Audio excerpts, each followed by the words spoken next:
Welcome to the channel. I always wanted to build some sort of an engine to see if I can get it to run. So I did this one a couple of years ago. I mean, how hard can it be? They did this 200 years ago with minimal tools. But after you build one of these, you have a lot more respect for engineers of the past. This is not a copy of anything particular, it's just how I thought it should be built.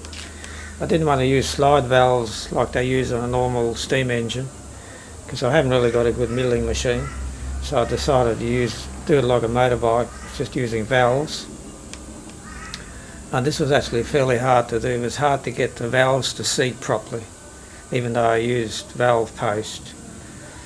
But otherwise it was fairly easy to do. The crankshaft is pretty hard to do because I was doing a bit of welding on it, and as soon as you start welding it distorts, so I had to play around with that for quite a while. The flywheel looks pretty solid, but it's actually just made out of plywood, and it does work okay because without it won't run because it's only single action.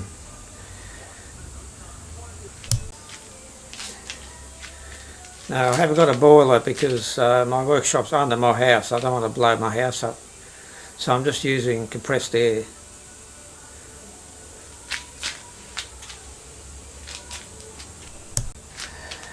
So let's just see how it runs.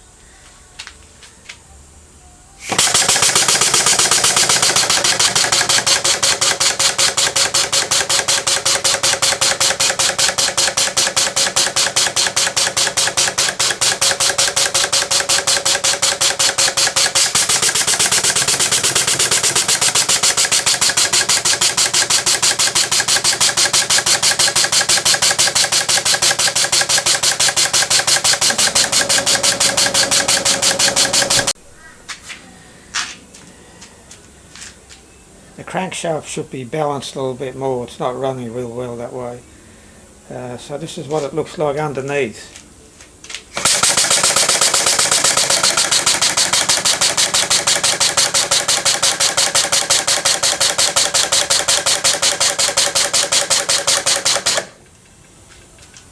Now I've built another one since then. This one's a lot different, and I'll just show you that next.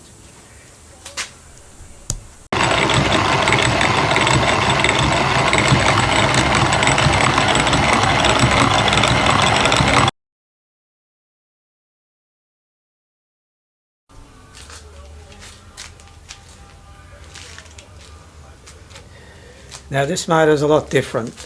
This is actually double acting, and I've got rotary valves in here sealed with O-rings, but I have a bit of trouble getting it to run. It doesn't really run at all yet, so it's still a work in progress, but it does look good when it's turning around.